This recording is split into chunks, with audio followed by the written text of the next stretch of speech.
Okay, welcome to video number 4, working with color level 2, part 2. So we're starting to get into more advanced application through our appearance panels. I'm going to delete these two demo shapes, and we're just going to focus now really on our humble square here, who's got quite a few attributes applied to it. So my layer structure is going to be looking pretty simple, just a rectangle here. Nothing but multiple fills and things applied. Okay, so in addition to your basic gradients, your linear, radial, and freeform, and again, I don't necessarily feel that the freeform tool is generally all that useful because I find you can get more control by layering up the different types of fills and get something that's a little more controllable, because you're just limited in your freeform to just circular meshes, and they kind of have limits in terms of how they overlap. So I find just stacking up linear ones and radial ones is enough 9 times out of 10. But there is this mesh gradient tool, and what I'm going to do is I'm just going to duplicate this shape over to the left. So I'm holding down the Alt key with my selection tool, so you see my little double arrow that just duplicates a shape. Let go, and then let go of the Alt key, and then you've got a duplicated shape in your layer structure. So I'm going to go in here and select the mesh tool, and I'm going to put a color down. So what I mean when I'm putting a color down is it's going to grab whatever existing fill and it's going to add it to the attributes, and it's going to use whatever color I have here. So I'm going to just put that down right over top. So that's just kind of gone and did I not change that to RGB? I could have sworn I had RGB blue selected there, but I guess I didn't.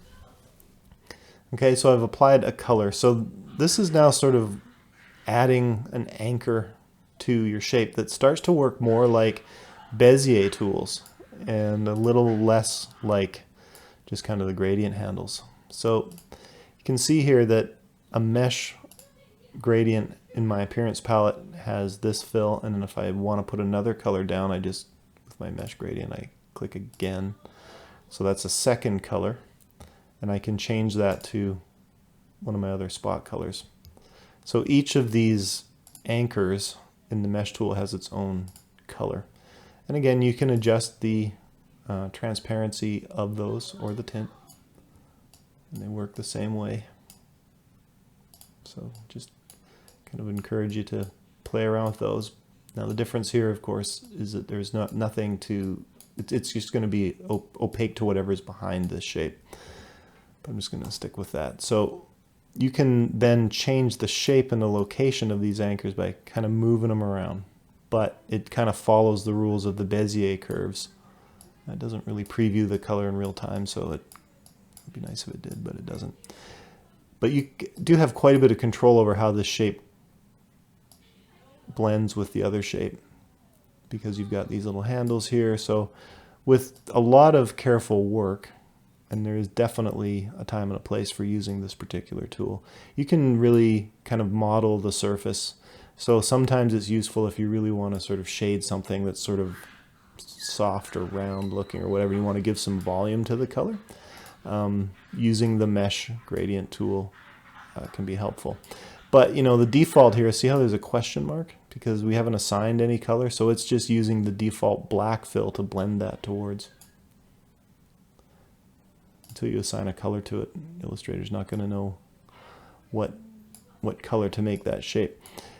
But you just get these kind of pinchy points where you sort of like, okay, we've got these, it's almost sort of feeling like you got these colors that are sort of fighting with each other. So with work, you can definitely get mesh blending to work great. I just don't necessarily feel that it's quite as handy as layering up your fills in your appearance palette, because it's just a mesh fill, right? So it doesn't work quite as nicely. You can't separate out those colors and hide them and whatever. I just find overall it's more overly simplistic. See if I can apply the opacity to the whole thing. Yeah, so that's just applying it to the whole shape. So you can definitely mess around with mesh tools. I've seen people do really effective modeling and rendering and kind of following kind of pretty strict rules of kind of three-dimensional shape surface modeling and whatever. But I find it a little clunky personally. But it is a tool that's available, and I've seen people make good use of it. So I encourage you to at least familiarize yourself with it and the different methods for blending your shapes together from what we've covered. So that's the mesh tool. So we're now also going to look at, back to our original shape, about how filters can apply, and that's where this effects little button is, add a new effect, which is essentially a filter. So you've got your Illustrator effects, which more deal with the shapes of the graphic in Illustrator, and then Photoshop effects, which is essentially rasterize your graphic. And I don't personally find most of these all that useful. It really depends on what I'm trying to do. But there is one that I use quite a bit, and that's the color halftone filter in Photoshop, because it actually kind of produces kind of a cool effect, which is just like a gradient that's actually made out of varying sizes of dots. So it kind of gives you kind of sort of call it a comic book effect or what have you. But I think also what's kind of interesting is that when you use the color halftone, it actually really shows you kind of in sort of exaggerated detail the way that Illustrator is actually making color when it puts down inks. But yeah, you can play around with all these different shapes, you know, stylize and warping and all these sorts of things. They're just going to change the what's called the envelope view of the shape, and then we'll get into working with shapes. I think Illustrator effects are more related to shapes. Photoshop effects are more related to color. So I'm just going to, because these first videos are more about working with the color and stuff like that. And this is really the kind of the final thing. I'm going to then get into a little bit about just talking about attributes and overprinting and stuff like that. But that is very specific to spot color printing itself. But let's just go ahead and apply. I'm going to remove all these fills, and I'm going to, what am I going to do? What will I use here? I'll use, I'm just going to get rid of this, get rid of, actually this might produce an interesting effect. I'm just going to get rid of these strokes. I mean, I tend to not use strokes too much in my graphics. I tend to work with shapes purely just like this without any stroke applied. So let's say we wanted to kind of give this a more of a dot pattern effect. So I can apply it to the whole shape from the effect menu. If you do an effect through your appearance menu, you're applying that effect only to whatever fill you have applied, not the whole shape. But I'm going to, for the first demo, I'm just going to apply it using the effects menu to the entire shape. So color halftone, it's going to bring up a palette here that, you know, says max radius 8 pixels. So that just says how big do we want these dots to be. I'm going to make them quite a bit bigger just so we can see them. And then when we talk about channel 1, 2, 3, 4, 4 channels literally means cyan, magenta, yellow, black. So these are the default values. So the angle is sort of the angle that is going to spread these dots across within those color mixes. You know, this RGB red doesn't have any black in it, and it doesn't have, actually let's look at the colors first before we apply it. Let's double click on our swatch. So all it has is 0% in channel 1, so it's not going to put any dots down for cyan, or it shouldn't anyways. Magenta, 100%, and yellow, 100%. So the only place we're going to see this dots is where we've applied this white. And now I don't think that should introduce any cyan or black. But those are the two channels that are being used, magenta and yellow here. Okay, so we're going to go Effect, Pixelate, Color Halftone. We're going to do 20. And this should go through and build out a gradient just on my 162 angle and 90. Or it just treated that CMYK red as just that. I mean, that doesn't look too bad. Oh, because it's a spot color, right? If I change this to not being a spot color, then it would get that mix. And that's actually kind of a cool thing to look at, because that angle there, let's go into our effect that's been applied here. Okay, so you can click it and change the rules of that. I'm pretty sure, I don't really actually know which one. I'm going to guess that it's look like 108, so it's just treating channel 1 as RGB red as the first channel. Let's just change it to 45. Pretty sure that's going to go at a 45-degree angle. Yeah, that's it. So it's just treating channel 1, the first fill, as that color. So if I go through and now put in a new fill on top of that, it should treat this next color as channel 2. And if I remove this color halftone and apply it to the shape, I don't know if it's going to do what I expect here or not. But let's see. Because it's just got 100% transparency, 100% fill, it's not going to show anything underneath. That's possible.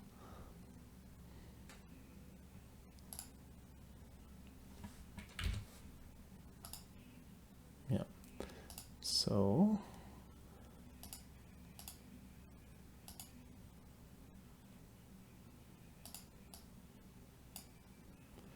yeah, there we go. So that's now mixing those in the transparency in that filter real time. But let's go and change the angle of channel 4, because that seems a little random actually that it did 1 and 4.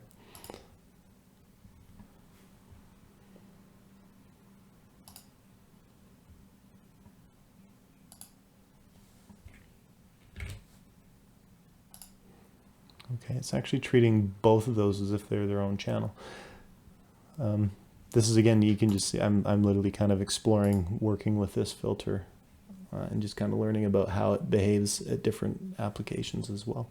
Let's see if I can apply it just to this color differently.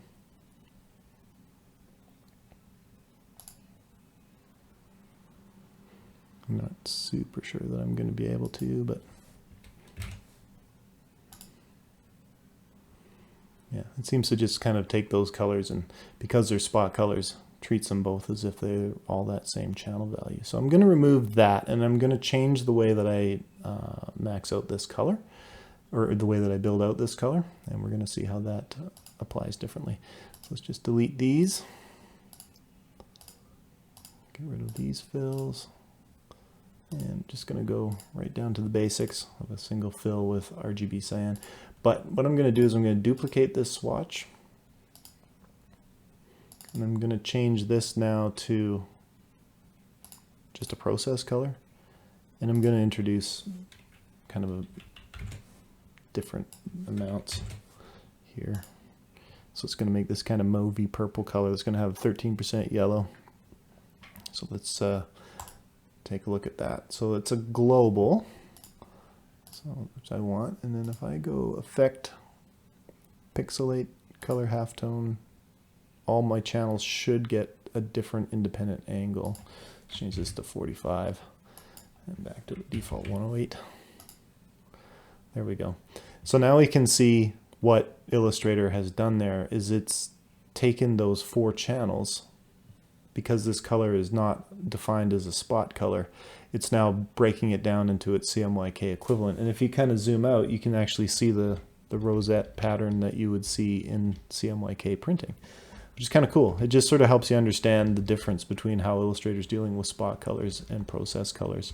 And the filter is recognizing that.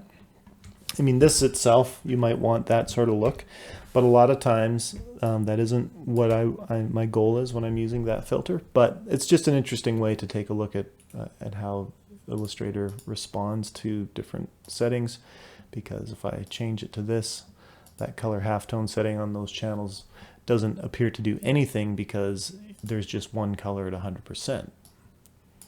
But if I move it down to 56%, that's a 56% dot pattern. And you can just literally do it in real time. So you can kind of build your own little custom halftone dot there. And again, if you apply a gradient to it, it's going to do the same thing. So it kind of gives you that really real-time sort of halftone dot gradient. So you can do this with custom shapes and whatever. So if you really want to get that sort of heavy screen sort of dot, almost like that Liechtenstein sort of look, you can actually do that with Illustrator. And it's pretty cool. It really applies in lots of places. So it's something that you can kind of have fun with for a certain style. So just understanding how that filter works.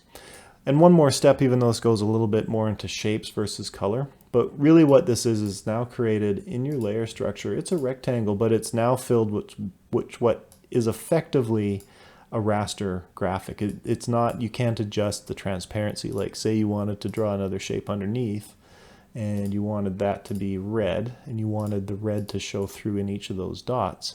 That's not going to work because of the way that this is applied. But what you can do is you can rasterize a shape. So this is just getting into working with shapes a little bit. So we can go Object, Rasterize. Okay. So it's going to ask you, okay, well, what color model do we want to use? We're going to use CMYK. Do we want the background to be? Sure. White, doesn't really matter. And, you know, preserve spot colors. Sure. Because it's going to recognize that it's using RGB cyan. So I'm going to hit OK. It's going to zip away and it's going to make this JPEG. Now, why does it put a big border around there? I don't know. You tell me, but it doesn't really matter because we're going to delete that anyways. What we want is we actually want to turn this back into a vector shape. So we can use the Object Live Paint, or sorry, Image Trace, and then you can just say make and expand. So what it's going to do is it's now going to go and trace all those little circles for you. Right, so now it's separated out those dots. You know, I want to get rid, I just want to preserve the white here. I don't want everything that's black. So I want to double click into this shape to isolate it. I just want to get everything that's black. So I'm going to go select the same fill color. I'm just going to select everything that's black. And I'm just going to delete it. So now I've got this halftone dot that I can actually move over top of stuff and actually work with just like a custom vector shape. And of course it doesn't have to be a square. So you can really then control how this gradient works. You can fill it with different colors, what have you. So it's kind of cool. But that's more of a shape thing. It's not a ton related to color, but it does sort of illustrate how halftone dots work in print, which I think is kind of cool. So I think that's it for working with color. Well, no, we're going to talk, actually I wanted to talk a little bit about this idea of overprinting.